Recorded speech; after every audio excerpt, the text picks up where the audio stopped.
Shit, naharap sa inyo mga paps. So yan, binalikan natin yung tattoo ni Pali, no? Kaibigan natin. Yan, nilagyan natin ng puti. So makikita nyo dun sa huli ang before and after ng tattoo niya. Yan, nilagyan natin yun ng puti. Yung mga clouds niya para makita yung contrast.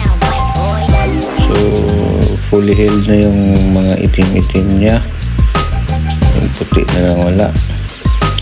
So next time dun sa may baba ng kilikili niya is lagyan natin ng mukha ng owl. So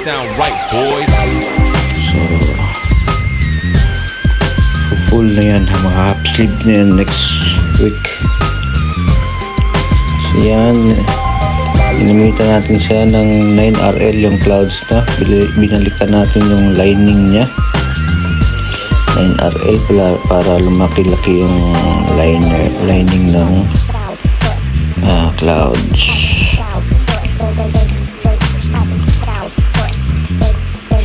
So ayan, ito yung before and after ni boss. Thank you so much.